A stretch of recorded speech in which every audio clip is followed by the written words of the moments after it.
बहुत बहुत स्वागत एक बार फिर से आप सभी दोस्तों का, आप सभी किसान साथियों का इस चैनल पर अभिनंदन। और अरब सागर पर बनने वाले घातक चक्रवाती तूफान तेज को लेकर जो संभावनाएं हैं और उम्मीदें नज़र आ रही थी, वो लगातार मैं आपको जता रहा था। और अब मॉडल्स जो है वो भी लगातार इंडिकेशन दे रहे हैं कि अरब सागर में साल 2023 का तीसरा भीषण चक्रवाती तूफान बनने जा रहा है। अरब सागर में इस साल का ये दूसरा चक्रवात होगा और इसका नाम तेज रखा गया है।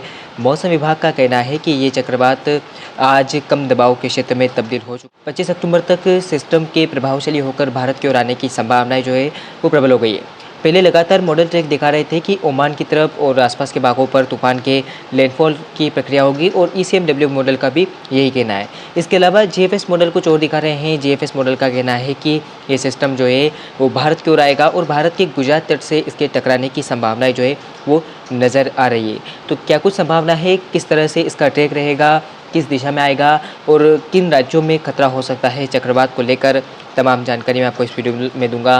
वीडियो को आपने अभी तक लाइक नहीं किया, चैनल को सब्सक्राइब नहीं किया तो कर लीजिए और बेल आइकन को ऑन कर दे, ताकि मौसम से जुड़े ताज़ा अपडेट और लेटेस्ट मॉनसून पूर्वानुमान के वीडियो जो है वो आपकी मोबाइल की स्क्रीन पर ऑटोमेटिकली पहुंच जाए। स्क्रीन के सामने आप देख सकते हैं एक चक्रवाती क्षेत्र आप देख सकते हैं बनता हुआ आपको नज़र आ रहा है। ये चक्रवात आप देख सकते हैं स्क्रीन के सामने। ये लगभग स्थिति जो है वे ये मैं लगभग 25 अक्टूबर की आपको दिखा रहा हूँ। 25 अक्टूबर को एक भीषण चक्रवाती तूफान जो है तेज, उसका नाम रख दिया गया है मौसम विभाग के द्वारा।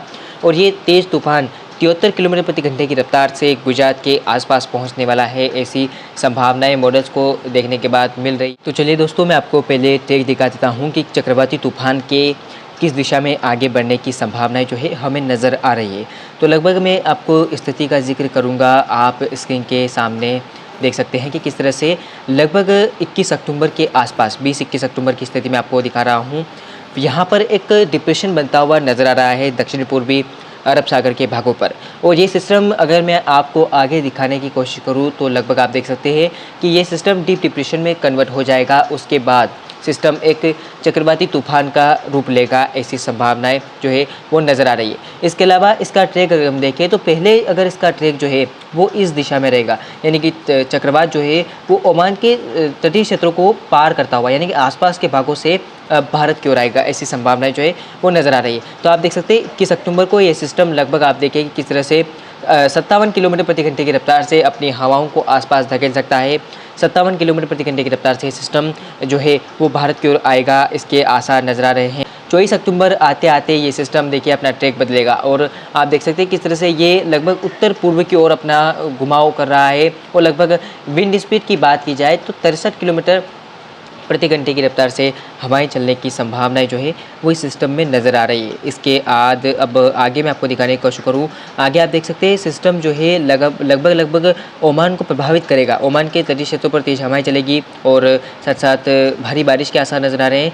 इसके बाद ये 66 किलोमीटर प्रति घंटे की रफ्तार से आगे बढ़ेगा और फिर अगर आगे हम देखें तो ये भारत की ओर आएगा, यानी कि चक्रवाती तूफान बिपरजॉय जिस तरह से अपना रूप बदलता हुआ भारत की ओर आया और उसी तरह से उसने गुजरात और पाकिस्तान के कई भागों को तबाह किया है। ऐसे में ये तूफान भी कुछ ऐसे ही संकेत नजर आ रहे हैं कि ये भारत की ओर आएंगे और 71 किलोमीटर प्रति घंटे की रफ्तार से हवाएं छोड़ेगा जब भारत के पास आएगा, यानी कि और ताकतवर ये सिस्टम होगा। और उसके बाद आप देखिए कि ये सिस्टम जो है अपना पूरी तरह से ट्रैक बदल लेगा और लगभग 72 किलोमीटर प्रति घंटे की रफ्तार से इसके अंदर हवाएं चलने के जो आसार है वो नज़र आ रहे हैं। तो अब यहाँ से जो है वो भारत के ऊपर लैंडफॉल इसका शुरू होता हुआ हमें नजर आएगा। तो अब आगे की बात करते हैं, आगे सिस्टम अपना रूप किस तरह से बदलेगा। तो आप देख सकते हैं सिस्टम जो है वो कराची को टकरा रहा है। कराची पर इसका लैंडफॉल हमें स्पष्ट तौर पर नज़र आ रहा है। तो हम कह सकते हैं कि गुजरात के भागों पर भी ये तबाही मचाएगा। गुजरात के अगर मैं स्थिति की बात करूँ कहाँ पर इसका लैंडफॉल हो सकता है, हालांकि लैंडफॉल तो गुजरात पर नहीं हो रहा है, पाकिस्तान पर हो रहा है, लेकिन गुजरात के नलिया और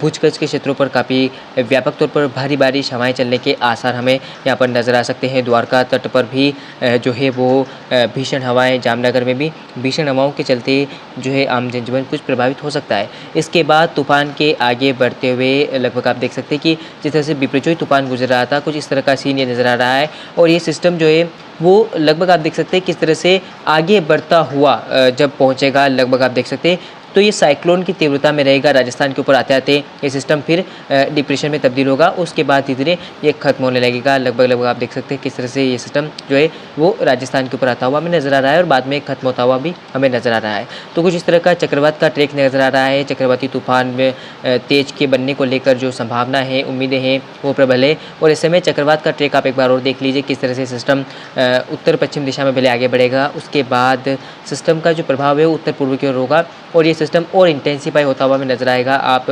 हवाओं की अगर रफ्तार की स्थिति की बात करें तो लगभग 72 से 75 किलोमीटर प्रति घंटे की रफ्तार से हवाएं चलने के आसार इस चक्रवात में नज़र आ रहे हैं और लगभग 100 किलोमीटर प्रति घंटे की रफ्तार से भी हवाएं चल सकती है। हालांकि अभी मॉडल में अनिश्चितता है और मॉडल में बदलाव की संभावना भी रहेगी। इस समय लगातार आपको इन्फॉर्म करूँगा और इस बीच बंगाल की खाड़ी पर भी सक्रिय मौसमी प्रदेश हमें बनते हुए नजर आएंगे। हालांकि बंगाल की खाड़ी का सिस्टम इतना प्रभावशाली, इतना इंटेंसिफाई होता हुआ हमें नहीं दिखाई देगा, लेकिन ये कम दबाव का क्षेत्र बन सकता है। अगर मैं आपको दिखाने की कोशिश करूँ तो आप देखिए कि ये किस तरह से अंडमान सागर पर एक कम दबाव का क्षेत्र बनता हुआ हमें नजर आएगा। इसके बाद हालांकि ये सिस्टम इतना इंटेंसिफाई नहीं होगा, लेकिन हम उम्मीद कर सकते हैं कि ये कम दबाव का क्षेत्र बनेगा। जब अरब सागर में चक्रवात आया होगा उस समय ये सिस्टम लगभग डिप्रेशन की ताकत भी लेकर आगे बढ़ सकता है और अगर डिप्रेशन बनेगा तो उसके बाद ये म्यांमार के तटीय के क्षेत्रों की ओर पहुँचेगा और म्यांमार को प्रभावित करता हुआ खत्म हो जाएगा। इस वीडियो में इतना ही। मिलते हैं अगले वीडियो में लगातार मौसम अपडेट, मौसम पूर्वानुमान के साथ चैनल पर बने रहें। आपको लेटेस्ट अपडेट देता रहूँगा और चक्रवात की क्या कुछ स्थिति होती है इसके ऊपर भी आपको अपडेट करूँगा। फिलहाल इस वीडियो में इतना ही। धन्यवाद।